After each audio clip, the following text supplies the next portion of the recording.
সুপ্রিয় ছাত্রছাত্রী,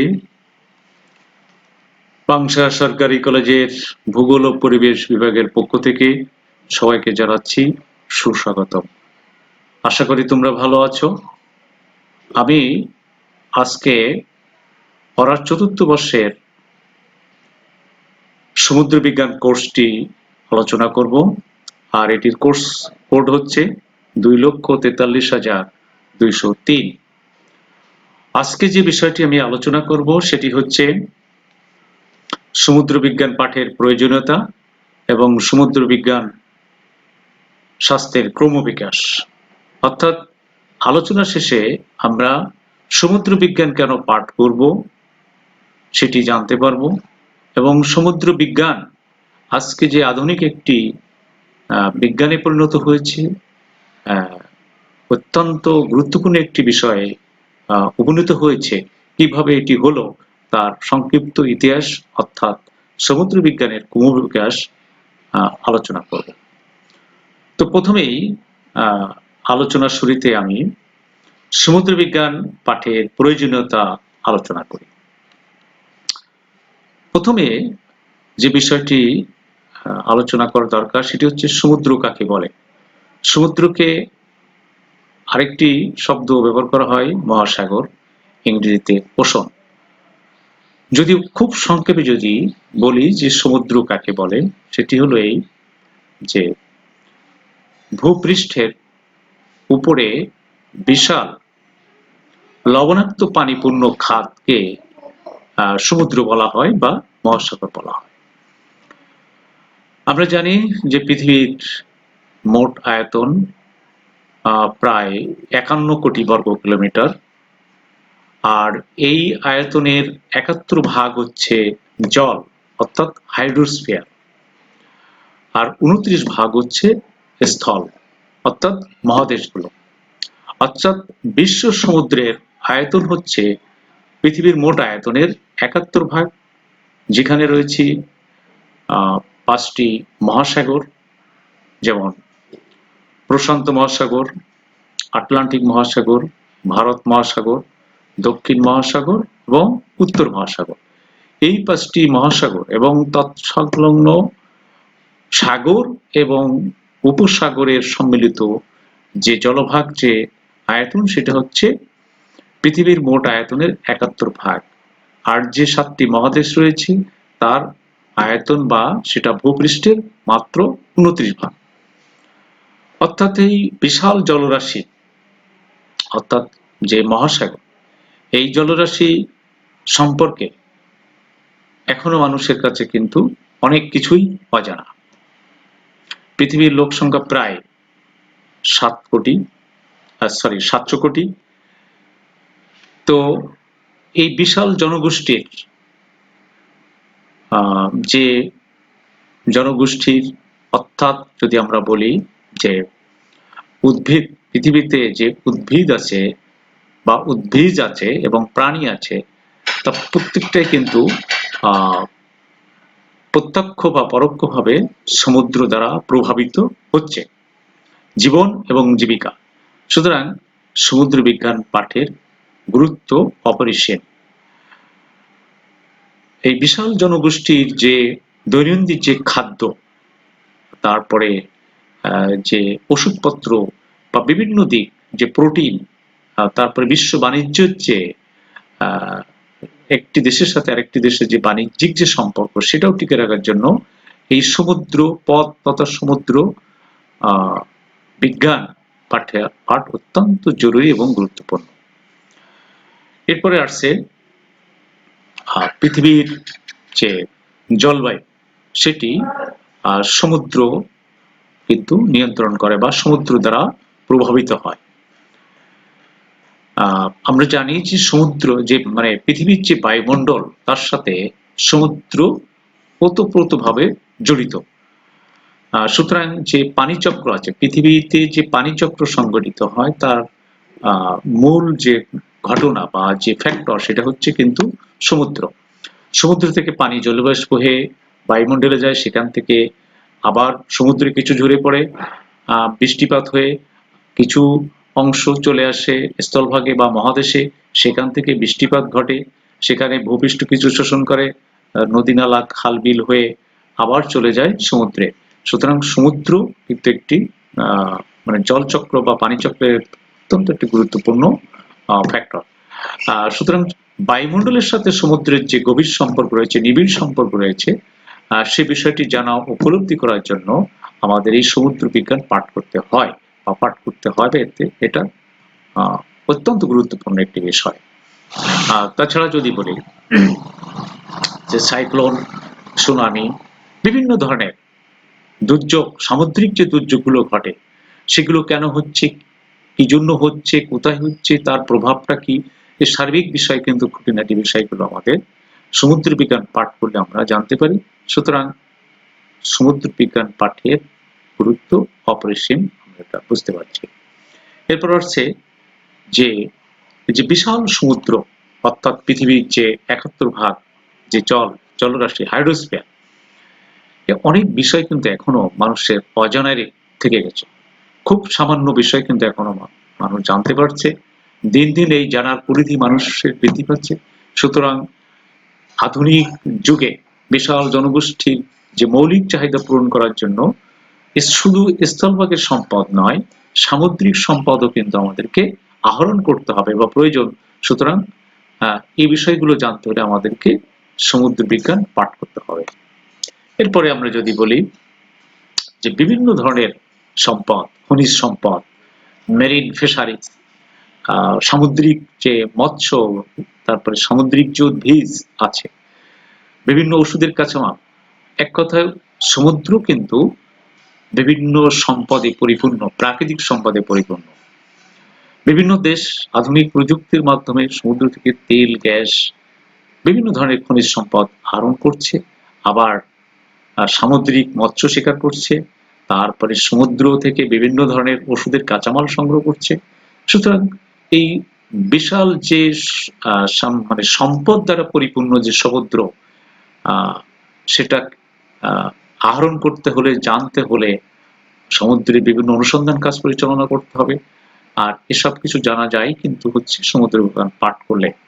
সুতরাং সমুদ্র বিজ্ঞান পাঠের গুরুত্ব অপরিসীম। বিশ্বের যে মোট যে খাদ্য, প্রোটিন জাতীয় যে খাদ্য, বিশ্বে তার ১৭% কিন্তু সমুদ্র থেকে আসে। এবং কোনো কোনো দেশ তার দেশের যে মোট প্রোটিনের চাহিদা তার 50% সমুদ্র থেকে পূরণ করে। সারা বিশ্বে যে অক্সিজেনের যে ভারসাম্য, সেটা কিন্তু সমুদ্র কারণেই ভারসাম্য রক্ষা হয়, এটা আমরা জানি। আর তারপরে যদি বলি যে বিশ্ব বাণিজ্য, আধুনিক যুগ কিন্তু ব্যবসা বাণিজ্য উন্মুক্ত হয়ে আছে সারা বিশ্বে।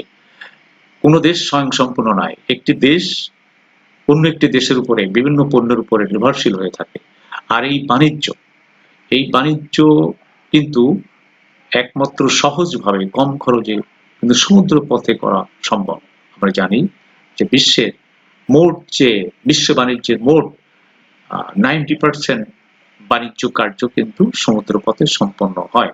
সুতরাং সমুদ্র বিজ্ঞান পাঠের যে গুরুত্ব সেটা কিন্তু আমরা বুঝতে পারছি। কারণ হচ্ছে যে সমুদ্র পথগুলো কেমন, কোথায় কি বিপদ, বা সমুদ্র পথ কোথায় কোন প্রতিবন্ধকতা আছে, তারপরে কোন পথ দিয়ে গেলে বা কোথায় কোন সমুদ্র পথের গুরুত্বটা কেমন, কোন কোন দেশকে সংযুক্ত করছে, সার্বিক বিষয়, খুঁটিনাটি বিষয় কিন্তু এই সমুদ্র বিজ্ঞান পাঠ করলে কিন্তু আমরা জানতে পারি। সুতরাং সমুদ্র বিজ্ঞান পাঠ অত্যন্ত জরুরি। এরপর আসছে যে বিশ্বের যে মানুষ বসবাস করে, একটি গবেষণায় দেখা গেছে যে সমুদ্র উপকূল থেকে ১০০ কিলোমিটারের ভিতরে, সমুদ্র উপকূল থেকে ১০০ কিলোমিটার ভিতরে সারা পৃথিবীর ৪০% লোক কিন্তু বসবাস করে। এবং সমুদ্র উপকূলের কাছাকাছি, একেবারেই কাছাকাছি বিশ্বের যে টোটাল যে জনসংখ্যা রয়েছে তার ১০% মানুষ একেবারে সমুদ্রের কাছাকাছি বসবাস করে। এবং অনেক দেশ, এই সংখ্যা কিন্তু অনেক দেশের ক্ষেত্রে কম বেশি হবে। অর্থাৎ সামগ্রিকভাবে বলি আমরা যে পৃথিবীর যে মোট জনসংখ্যা রয়েছে সেই জনসংখ্যার 40% লোক সমুদ্র উপকূল থেকে 100 কিলোমিটারের ভিতরে বসবাস করে। সুতরাং সমুদ্র মানুষের জীবনযাত্রাকে প্রভাবিত করে। কিভাবে প্রভাবিত করে? সামুদ্রিক সম্পদ মানুষ কিভাবে আহরণ করছে, সমুদ্রে মানুষের জীবনযাত্রার উপরে কি প্রভাব করছে, কর্মকাণ্ড, অর্থনৈতিক কর্মকাণ্ড কিভাবে প্রভাবিত করছে, সার্বিক বিষয় কিন্তু আমরা সমুদ্রের বিজ্ঞান পাঠ করলে আমরা জানতে পারি। এরপরে আমরা যদি বলি সমুদ্র বিজ্ঞান মানুষের যে কর্মসংস্থান সেখানে অত্যন্ত গুরুত্বপূর্ণ ভূমিকা পালন করে। সেটা প্রত্যক্ষ হতে পারে বা পরোক্ষ হতে পারে। অনেক দেশ কিন্তু সামুদ্রিক যে সম্পদ বা মৎস্যহরণ, অনেক মানুষ কিন্তু সামুদ্রিক সম্পদ বা মৎস্য সম্পদ আহরণ করে তাদের জীবিকা নির্বাহ করে, এবং একটি দেশের প্রধান যে অর্থনৈতিক মানে কর্মকাণ্ড বা মানুষের আয়ের প্রধান একটি সোর্স হচ্ছে সামুদ্রিক সম্পদ বা মৎস্য সম্পদ আহরণ করা। সুতরাং বলা যায় যে অনেক দেশে এই সমুদ্র সম্পদ আহরণ করা, সেটা মৎস্য হোক, সামুদ্রিক ভেজিটেশন হোক, এটা আহরণ করে একটি দেশের জন্য অর্থনৈতিক চাকাকে সচল রাখে। সুতরাং সমুদ্র বিজ্ঞান পাঠ করা অত্যন্ত জরুরি এবং গুরুত্বপূর্ণ। আধুনিক এই যুগে, সভ্য এই সমাজে মানুষের যে মৌলিক চাহিদা রয়েছে সেটি পূরণ কিন্তু শুধু স্থলভাগের উপর নির্ভরশীল হলেই চলবে না। সমুদ্রের দিকেও মানুষকে হাত বাড়াতে হবে, সমুদ্র নিয়ে গবেষণা করতে হবে, সামুদ্রিক পরিবেশকে সুন্দর রাখতে হবে, কারণ সমুদ্র আমাদের একটি গুরুত্বপূর্ণ, মানব জীবনের ক্ষেত্রে একটি গুরুত্বপূর্ণ ভূমিকা রাখে। আশা করি সমুদ্র বিজ্ঞান আমরা কেন পাঠ করব, সমুদ্র বিজ্ঞান পাঠের উপকারিতা বা প্রয়োজনীয়তা, গুরুত্ব কি, আমার এই আলোচনা থেকে মনে হয় সেটি পরিষ্কার হয়েছে, বুঝতে সহজ হয়েছে। এরপরে আমরা সমুদ্র বিজ্ঞানের যে ক্রমবিকাশ, অর্থাৎ আজকে যে সমুদ্র বিজ্ঞান সারা বিশ্বে পাঠ করা হয় সেই বিজ্ঞানটি কিভাবে আজকের এই জায়গায় এসেছে তার ইতিহাস, শুরু থেকে আজ পর্যন্ত যে ইতিহাস, সংক্ষিপ্তভাবে আমি সেটা আলোচনা করব। সে আলোচনা দিয়ে আমরা কিন্তু এটা বুঝতে পারব। সমুদ্র বিজ্ঞান মানে ক্রমবিকাশের আলোচনা করার আগে যে কথাটা বলতে হবে যে পৃথিবীতে মানুষ যখন এসেছে এবং সেই মানুষ যখন সমুদ্রের উপকূলের কাছে গেছে বা সমুদ্র দেখেছে, তখন তার মনের মধ্যে প্রশ্ন, হাজারো প্রশ্ন জেগেছে যে এই সমুদ্রের পানির নিচে কি আছে, এবং এই সমুদ্রে যতদূর চোখ যাচ্ছে তার ওপাশে কি আছে। এটা কিন্তু মানুষ যুগ যুগ ধরে ভেবেছে, কিন্তু মানুষ হয়তো অনেক পরে তার যে কৌতূহল, সেই জানার যে সেই প্রশ্নের উত্তর কিন্তু পেয়েছে। তো যাই হোক, প্রথমে মানুষ যখন সমুদ্র দেখেছে তখন সেখান থেকে মানুষের অনুসন্ধান করার চেষ্টা করেছে যে সমুদ্র কি আছে, বিশাল সমুদ্রের ভিতরে কি আছে, অনেক অজানা তথ্য আছে, সেগুলো জানার আগ্রহ সৃষ্টি হয়েছে। কিন্তু সে প্রথম দিকে কিন্তু সব প্রশ্নের উত্তর, সব তথ্য কিন্তু সে পায়নি। এখনো মানুষের অনেক বিষয় কিন্তু অজানা রয়েছে। প্রথম দিকে মানুষ সমুদ্রের কাছাকাছি, উপকূলের কাছে থেকে সমুদ্র সম্পদ, বিশেষ করে মাছ শিকার করেছে, সামুদ্রিক যে বিভিন্ন সামুদ্রিক সেটা সংগ্রহ করেছে। এভাবে তারপরে এক সময় নৌকা করেছে, ভেলা আবিষ্কার করেছে বা তৈরি করতে পেরেছে, কাছাকাছি দূরত্বে যেতে পেরেছে, কাছাকাছি কোনো সমুদ্রের কাছে কোনো দ্বীপে যেতে পারছে। এভাবে একসময় যখন পালতোলা নৌকা থেকে জাহাজ আবিষ্কার হলো, তখন সমগ্র পৃথিবীর একটি মহাদেশ আরেকটি মহাদেশের কাছাকাছি চলে আসছে। তারপরে এভাবে ধারাবাহিকভাবে যুগের পর যুগ মানুষের চেষ্টা, অক্লান্ত পরিশ্রম বা জানার আগ্রহ থেকে আজকে মোটামুটি ভাবে বলা যায় যে সব কম বেশি সব সমুদ্রের সব স্থান সম্পর্কে মোটামুটি মানুষের একটি ধারণা এসেছে। তো যাই হোক, আমরা ধারাবাহিকভাবে সমুদ্র বিজ্ঞানের যে ক্রমবিকাশ সেটাকে আমরা 4টি পর্যায়ে ভাগ করতে পারি। প্রথম হচ্ছে 1000 থেকে 500 খ্রিস্টপূর্বাব্দে। তখন সমুদ্র বিজ্ঞানের কি কতটুকু অগ্রগতি হয়েছে এবং সেই সময় কারা ভূমিকা রেখেছে। এখানে দুজন বিজ্ঞানীর নাম বলা যায়, হোমার এবং হেকাটিয়াস। ওনারা সমুদ্র বিজ্ঞান সম্পর্কে অনেক মানে অনুসন্ধান করেছেন, গবেষণা করেছেন এবং কিছু তথ্য উপস্থাপন করেছেন এবং সেগুলো লিপিবদ্ধ করেছেন। সেখান থেকে অনেক তথ্য আমরা জানা যায়। তো তারা বলছেন যে সমুদ্র হচ্ছে একটি নদীর বৃহত্তম নদী এবং তার চতুর্পাশে স্থলভাগ রয়েছে। এই যে কথাটি, এটি বলেছেন হোমার এবং হেকাটিয়াস। তাদের যে গবেষণা থেকে মূল কথা হচ্ছে এটা, তারা বলেছে যে একটি নদী থেকে বড় রূপ হচ্ছে সমুদ্রে এবং তার সেই সমুদ্রের চতুর্পাশে স্থলভাগ রয়েছে। এই অগ্রগতিটুকু হয়েছে 1000 থেকে 500 খ্রিস্টপূর্বাব্দে, এরকম ধরনের কিছু তথ্যপাত্র জানা যায়। এরপর আসছে 400 থেকে 100 খ্রিস্টপূর্বাব্দে। এই সময় আলেকজান্ডার এবং জ্যোতির্বিদ পিথিস ওনারা সমুদ্র বিষয়ক কিছু গবেষণা অনুসন্ধান করেছেন এবং তারা অক্ষাংশ এবং সমুদ্রের যে জোয়ার ভাটা এ সম্পর্কে মতামত বা ব্যাখ্যা করতে সমাপ্ত করেছেন। তারপরে স্ট্রাবো উনি 100 খ্রিস্টপূর্বাব্দে সমুদ্রের পানি এবং স্থলভাগের বর্ণনা দিতে সক্ষম হয়েছেন এবং তিনি মোটামুটিভাবে সমুদ্র সম্পর্কে একটু বিশদ ধারণা দিতে সক্ষম হয়েছিলেন। এরপর আসছে টলেমি, উনি 200 খ্রিস্টাব্দে অর্থাৎ যীশু খ্রিস্টের জন্মের 200 বছর পরে উনি সমুদ্র বিষয়ে গবেষণা করেছেন, অনেক পরিভ্রমণ করেছেন, পর্যবেক্ষণ করেছেন এবং তার ফলে উনি একটা সমুদ্রের একটি মানচিত্র দিতে সক্ষম হয়েছিলেন।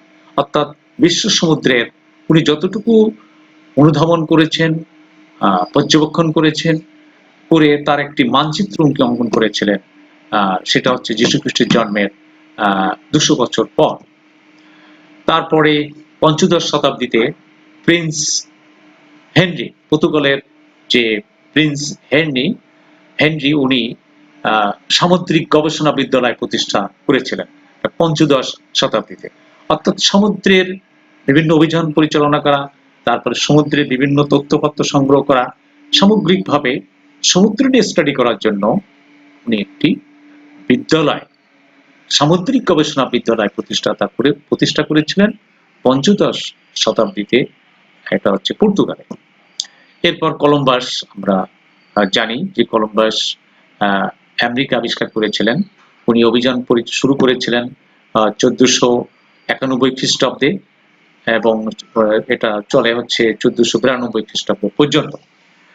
উনি এই যে আটলান্টিক মহাসাগর পাড়ি দিয়ে উনি যে আমেরিকায় গেলেন, উনি দুটি মহাদেশকে আবিষ্কার করতে পেরেছেন।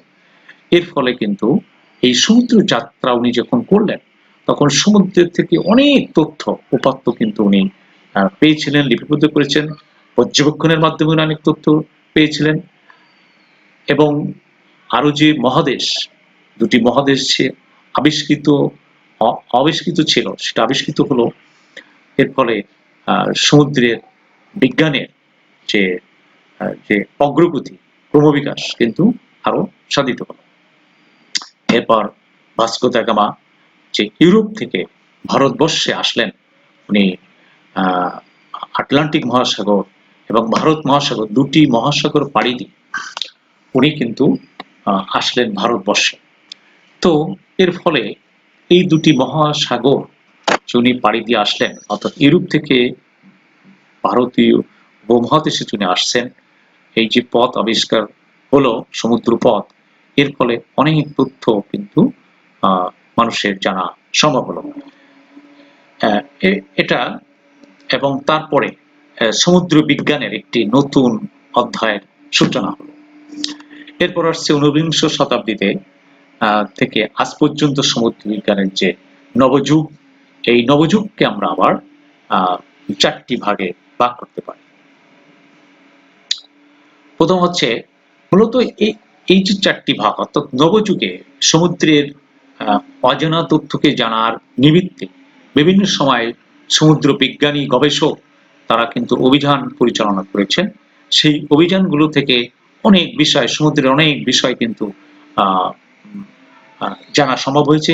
অনেক অভিযান হয়েছে, সব অভিযানগুলো কিন্তু আলোচনা করা সম্ভবত মোটামুটি উল্লেখযোগ্য যে অভিযানগুলো সম্পন্ন হয়েছে সেখানে কিছু আলোচনা করা যায়। প্রথম হচ্ছে 1815 থেকে 1854 সাল পর্যন্ত এডওয়ার্ড ফোরবেস, উনি ছিলেন একজন সামুদ্রিক জীববিজ্ঞানী। উনি ব্রিটেনের অর্থাৎ ইংল্যান্ডের যে উপকূল এলাকা অর্থাৎ উত্তর সাগর এবং আটলান্টিক মহাসাগরের ওই অংশে কিন্তু সে অনেক গবেষণা বা অনুসন্ধান কার্য পরিচালনা করে এবং সামুদ্রিক উদ্ভিদ এবং প্রাণীর অবস্থান, বৈশিষ্ট্য, বন্টন প্রভৃতি বিষয়ে উনি বিশদ আলোচনা করেন এবং পুস্তক রচনা করেন। তো এইটি একটা অভূতপূর্ব একটি ঘটনা যে বিজ্ঞান ভিত্তিক যে উনি গবেষণা করেন এবং সেটি একটি মহাসাগরের একটি অংশ নিয়ে এবং সেখানে গবেষণামূলক যে তথ্যপত্র চলে আসে অর্থাৎ সামুদ্রিক যে উদ্ভিদ অর্থাৎ মেরিন ভেজিটেশন সে বিষয়ে অনেক তথ্যপত্র মানুষের হাতে চলে আসে, কারণ উনি একজন জীববিজ্ঞানী ছিলেন এবং সামুদ্রিক যে প্রাণীর অবস্থান, তারপরে বন্টন, বৈশিষ্ট্য অনেক বিষয় গুরুত্বপূর্ণ তথ্য কিন্তু উনি উপস্থান করতে সক্ষম হন। সুতরাং সমুদ্র বিজ্ঞান কিন্তু এটা আরো বেশি উন্নত হতে লাগলো ওই সময় থেকে। এরপর আসছে ওয়েভিল থমসন, উনি 1830 থেকে 1882 সাল পর্যন্ত উনি সমুদ্র নিয়ে গবেষণা বিভিন্ন তথ্যপত্র পান, গবেষণালব্ধ তথ্যপত্র পান, সেটা পুস্তক আকারে প্রকাশ করেন। উনি মূলত সমুদ্রের তলদেশের যে ভূপ্রকৃতি, ওশন ফ্লো, এ বিষয়ে কিন্তু উনি বিশদ আলোচনা করতে বা গবেষণা করতে সক্ষম হয়েছেন। সমুদ্রের তলদেশে কিভাবে পলি সঞ্চয় হচ্ছে, পলির বৈশিষ্ট্য কি, শ্রেণীবিভাগ কি, রং কি, কোথায় কিভাবে বিস্তারিত উনি উপস্থাপন করেছেন। তারপরে সামুদ্রিক যে প্রবাল দ্বীপ রয়েছে, পানির তাপমাত্রা, এগুলো উনি তথ্যপত্র উদ্ধার করতে সক্ষম হন এবং তারপরে উনি সমুদ্রের মানচিত্র প্রকাশ করেন, যেটা সমুদ্র বিজ্ঞানকে অনেক উচ্চতায় নিয়ে আসে। মানুষের অনেক যে প্রত্যাশা, যে অজানা তথ্য, সেগুলো পূরণ হয়। এরপর হচ্ছে জন মারে, উনি হচ্ছে 1841 থেকে 1941 সাল পর্যন্ত ওনার যে টিম, যে উনি নেতৃত্ব দিয়েছেন কোনো কোনো সময়, তখন যে একদল বিজ্ঞানী, সমুদ্র বিজ্ঞানী কিন্তু সমুদ্রের যে অভিযান পরিচালনা করে। তো এখানে সেই অভিযানগুলো অন্যতম একটি হচ্ছে চ্যালেঞ্জার অভিযান। তিনি এই অভিযানে অনেক বিজ্ঞানী, অনেক সমুদ্রের অনেক বিজ্ঞানীকে উনি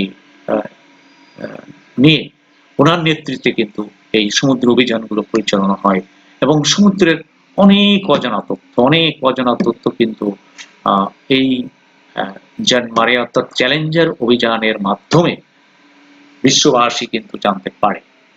উনি বিশেষ করে প্রবাল দ্বীপ, প্রবাল প্রাচীর, তারপরে সমুদ্রের পানিতে ভাসমান যে উদ্ভিদ আছে, সমুদ্রের পানির পলি সঞ্চয় প্রভৃতি বিষয় নিয়ে বিশ্ব সমুদ্রের ব্যাপক হারে উনি গবেষণা অনুসন্ধান কার্য পরিচালনা করেন এবং সেগুলো পুস্তক, মানচিত্র আকারে প্রকাশ করেন। সমুদ্র নিয়ে যতগুলো অভিযান হয়েছে যে সমুদ্রের অজানা তথ্যকে জানার জন্য, তার সবথেকে গুরুত্বপূর্ণ কিন্তু অভিযান হচ্ছে এই চ্যালেঞ্জার অভিযান, যার প্রধান বিজ্ঞানী ছিলেন জন মারে। উনি সমুদ্র বিজ্ঞানের অভূতপূর্ব উন্নতি সাধন উনি করতে পেরেছেন এই অভিযানের মাধ্যমে। সমুদ্র বিজ্ঞানকে অনেক উচ্চতায় আসীন করতে উনি পেরেছেন। এরপর হচ্ছে আলেকজান্ডার অ্যাগাসিস, উনি 1873 থেকে 1910 সাল পর্যন্ত গবেষণা করেন সমুদ্র নিয়ে। তো এই গবেষণার মূলত 30 বছর ধরে গবেষণা করেন। তা উনার যে গবেষণার যে মূল বিষয়টা ছিল কোরাল রিফ অর্থাৎ প্রবাল কীট কিভাবে সমুদ্রের যে দ্বীপ সৃষ্টি করে, প্রবাল প্রাচীর দ্বীপ সৃষ্টি করে, এ বিষয়ে উনি অনেক মূল্যবান তথ্য দিতে পেরেছেন এবং গবেষণা করেছেন। তো এটাই মূলত উনি করতে পেরেছেন। তো সমুদ্র বিজ্ঞানের যে যে গবেষণা, যে অভিযান, সেগুলো কিন্তু এখনো চলমান। তরুণ একঝাঁক বিজ্ঞানী, সমুদ্র বিজ্ঞানী সারা পৃথিবীতে বিভিন্ন দেশ কিন্তু এখন সমুদ্র নিয়ে তার নিজ নিজ উদ্যোগে তার নিকটস্থ যে উপসাগর রয়েছে বা মহাসাগর রয়েছে, যে অংশটা রয়েছে, সেখানে তারা কিন্তু অভিযান পরিচালনা করছেন। অনেক নতুন নতুন তথ্য মানুষ জানতে পারছে, যেগুলো বিভিন্ন জার্নালে, পুস্তকে প্রকাশিত হচ্ছে। এটা চলমান, এটা চলতে থাকবে। এখনো কিন্তু সমুদ্রের অনেক অজানা তথ্য মানুষের জানা সম্ভব হয়নি। তো বর্তমানে সমুদ্র বিজ্ঞানকে 5টি শাখায় বিভক্ত করা হয়েছে, যথা ভৌত সমুদ্র বিজ্ঞান, রাসায়নিক সমুদ্র বিজ্ঞান, জৈব সমুদ্র বিজ্ঞান, ভূতাত্ত্বিক সমুদ্র বিজ্ঞান এবং আবহাওয়া সমুদ্র বিজ্ঞান। ভৌত সমুদ্র বিজ্ঞান সমুদ্রের যে ভৌত বিষয়গুলো রয়েছে, যেমন জোয়ার ভাটা, তারপরে স্রোত, এসব বিষয়গুলো খুঁটিনাটি বিশদ আলোচনা করে। রাসায়নিক সমুদ্র বিজ্ঞান সমুদ্রের পানিতে যে সমস্ত উপাদানগুলো রয়েছে, তার ক্রিয়া বিক্রিয়া এবং কি ঘটনা ঘটে, সেই বিষয়গুলো নিয়ে বিশদ আলোচনা করে। জৈব সমুদ্র বিজ্ঞান সমুদ্রের ভিতরে যে মেরিন ভেজিটেশন রয়েছে, মেরিন অ্যানিম্যাল রয়েছে, সেগুলো খুঁটিনাটি বিষয় বন্টন, বিস্তরণ, নানা বিষয় একটা বিশদ আলোচনা করে। তারপরে ভূতাত্ত্বিক সমুদ্র বিজ্ঞান সমুদ্রের ভূতাত্ত্বিক যে গঠন, কখন কিভাবে উৎপত্তি হলো, বিকাশ হলো, কোন খাত কি হলো, নানা বিষয় ভূতাত্ত্বিক যে বিষয়গুলো আছে সেটা আলোচনা করে। আবহাওয়া সমুদ্র বিজ্ঞান সমুদ্র বিজ্ঞানের যে আবহাওয়ার সাথে সমুদ্রের যে সম্পর্ক, রিলেশন, সে বিষয়টা বিশদভাবে ব্যাখ্যা বিশ্লেষণ করে। সুতরাং আধুনিক সমুদ্র বিজ্ঞানকে যে 5টি শাখায়, আরো প্রধান 5টি শাখায় বিভক্ত হয়েছে, ছাড়া আরো কিন্তু শাখা রয়েছে। সুতরাং এই শাখাগুলো স্বতন্ত্র শাখা হওয়াতে এক একটি ফিল্ডকে নির্বাচন করে সমুদ্র বিজ্ঞানীরা কিন্তু প্রতিনিয়ত গবেষণা কার্য পরিচালনা করছেন। অদূর ভবিষ্যতে আমরা সমুদ্র সম্পর্কে আরো অনেক অজানা তথ্য আমরা জানতে পারবো ইনশাআল্লাহ। তো এই হচ্ছে সমুদ্র বিজ্ঞানের মোটামুটি যে ক্রমবিকাশ, সেটি আমরা আলোচনা করেছি। আশা করি তোমরা বুঝতে পেরেছো। এখন প্রশ্ন কেমন হবে, একটি বিষয় বলতে হয় যে প্রশ্ন এরকম করতে পারে যে সমুদ্র বিজ্ঞান কাকে বলে, বা সমুদ্র বিজ্ঞানের সংজ্ঞা দাও এবং সমুদ্র বিজ্ঞান পাঠের প্রয়োজনীয়তা কি, সমুদ্র বিজ্ঞানের ক্রমবিকাশ আলোচনা করো। অর্থাৎ এভাবে প্রশ্ন হতে পারে, এখানে খ বিভাগের প্রশ্ন আসতে পারে যে সমুদ্র বিজ্ঞান পাঠের প্রয়োজনীয়তা আলোচনা করো। গ বিভাগের প্রশ্ন আসতে পারে যে সমুদ্র বিজ্ঞান বলতে কি বুঝো, সমুদ্র বিজ্ঞানের ক্রমবিকাশ আলোচনা করো। তো আশা করি আমার আলোচনা থেকে তোমরা সমুদ্র বিজ্ঞান পাঠের প্রয়োজনীয়তা এবং সমুদ্র বিজ্ঞানের ক্রমবিকাশ তোমরা বুঝতে পেরেছো। সবাই ভালো থাকো, সুস্থ থাকো। আল্লাহ হাফেজ।